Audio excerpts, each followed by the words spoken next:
بسم اللہ الرحمن الرحیم۔ السلام علیکم دوستو، امید ہے آپ سب خیریت سے ہیں۔ آج کی ویڈیو میں ہم آپ کو حضرت عیسیٰ علیہ السلام کا ایک معجزہ بتائیں گے، لیکن اس سے پہلے آپ سب سے گزارش ہے آپ ہمارے چینل کو سبسکرائب کریں اور یاد سے بیل آئیکن کو پریس کریں تاکہ آپ کو ہماری ہر نئی آنے والی ویڈیو کا نوٹیفیکیشن سب سے پہلے مل سکے۔ دوستو، بیان کیا جاتا ہے کہ بنی اسرائیل میں ایک شخص تھا جس کی بیوی نہایت حسین تھی، جس پر وہ اسرائیلی فرقتا تھا۔ چنانچہ جب اس عورت کا انتقال ہو گیا تو اس اسرائیلی کو بہت دکھ ہوا اور ایک مدت تک وہ اس عورت کی قبر پر بیٹھا روتا رہا۔ اتفاقاً حضرت عیسیٰ علیہ السلام کا ادھر سے گزر ہوا تو انہوں نے اس اسرائیلی کو پریشان حال دیکھ کر اس کا سبب معلوم کیا۔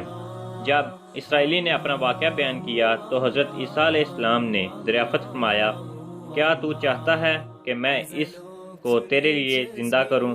اس نے عرض کیا کہ ہاں حضور، یہی میں چاہتا ہوں۔ چنانچہ جب حضرت عیسیٰ علیہ السلام نے اس قبر کے مردہ کو آواز دی تو قبر سے ایک حبشی غلام، جس کے ناک، آنکھوں اور جسم کے دوسرے سوراخوں سے آگ کی لپیٹیں اٹھ رہی تھیں، حضرت عیسیٰ علیہ السلام کو دیکھتے ہی غلام نے کلمہ پڑھا کہ لا الہ الا عیسیٰ روح اللہ۔ اسرائیلی نے یہ دیکھ کر عرض کیا، حضور، مجھ سے غلطی ہو گئی، میری بیوی کی قبر تو دوسری ہے۔ یہ سن کر حضرت عیسیٰ علیہ السلام نے حبشی کو حکم دیا کہ تم اپنی قبر میں واپس ہو جاؤ۔ چنانچہ وہ مردہ ہو کر گر گیا اور اس کی قبر کو مٹی سے چھپا دیا گیا۔ پھر حضرت عیسیٰ علیہ السلام نے اس دوسری قبر کی جانب توجہ فرمائی اور حکم دیا کہ اے صاحب قبر، اللہ کے حکم سے زندہ ہو جا۔ چنانچہ قبر پھٹی اور اس سے ایک عورت سر سے گرد جاڑتی ہوئی باہر آ گئی، جس کو دیکھ کر اسرائیلی بولا کہ یا روح اللہ، میری بیوی یہی ہے۔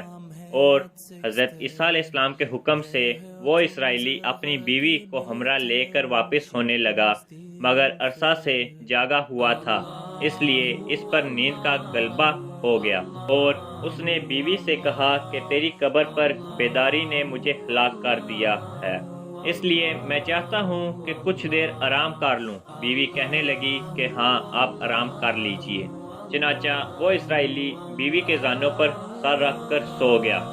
اتنے میں ایک گھوڑے پر سوار ایک شہزادے کا ادھر سے گزر ہوا جو اپنے زمانے کا یکتا حسین تھا، جس کو دیکھ کر شہزادی از خود فرکتہ ہو گئی اور اس کا دل قابو میں نہ رہا۔ اس نے اپنے شوہر کا سر زانوں سے نیچے رکھا اور پرتے محبت عشق سے مجبور ہو کر شہزادے کے سامنے جا کھڑی ہوئی۔ ادھر جیسے ہی شہزادے کی نظر اس پر پڑی، وہ بھی اس کو دیکھ کر اس پر فرکتہ ہو گیا اور عورت کی خواہش پر اس کو اپنے گھوڑے پر بٹھا کر لے گیا۔ چنانچہ اس کے شوہر نے بیدار ہو کر جب اپنی بیوی کو نہ پایا تو نہایت پریشان ہوا اور اس کو ملنے کی تدبیر سوچنے لگا۔ سوچتے سوچتے آخر اس کے نشان قدم پر چل کر اپنی بیوی کو تلاش کر لیا۔ وہ شہزادے کے پاس پہنچ چکی تھی۔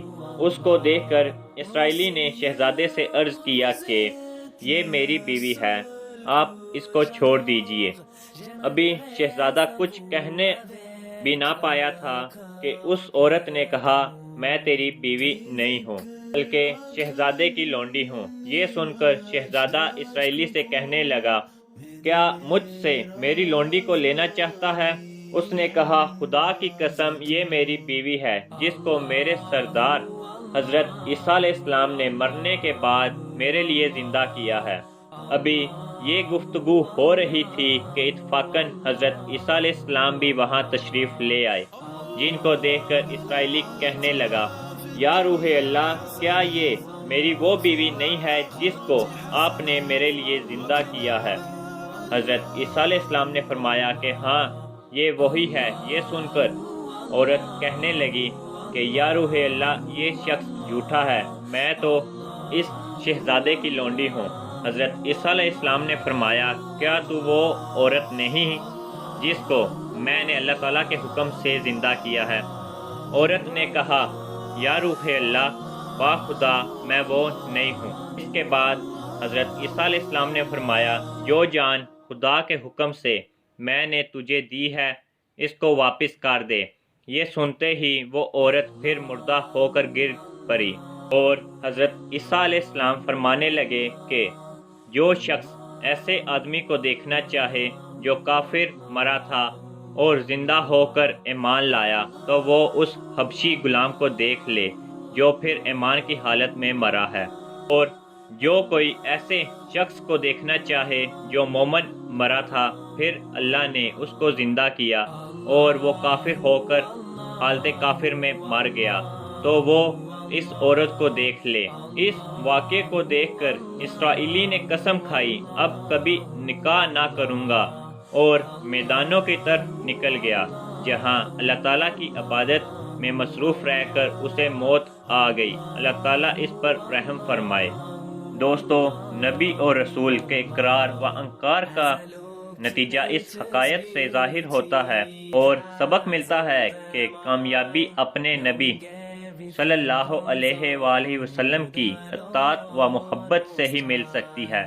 چنانچہ ہمیں بھی چاہیے کہ ہر حال میں اپنے نبی صلی اللہ علیہ وآلہ وسلم کی اطاعت کو سامنے رکھیے، چاہے دل مانے یا نہ مانے، لیکن نبی کریم صلی اللہ علیہ وآلہ وسلم کے طریقوں کو لازمی اپنایا جائے۔ اللہ تعالیٰ اس واقعے سے سبق حاصل کر کے عمل کرنے کی توفیق عطا فرمائے، آمین یا رب العالمین۔ دوستو، اگر آپ کو ہماری ویڈیو اچھی لگی ہو تو اسے ضرور لائک کریں اور کمنٹس کریں۔ ہماری ویڈیو کو دوسروں تک پہنچانے کے لیے اسے شیئر کریں۔ اگر آپ ہمارے چینل پہ نیو ہیں تو ہمارے چینل کو سبسکرائب کریں اور یاد سے بیل آئیکن کو پریس کریں تاکہ آپ کو ہماری ہر نئی آنے والی ویڈیو کا نوٹیفیکیشن سب سے پہلے مل سکے۔ بہت شکریہ آپ کا، اللہ حافظ۔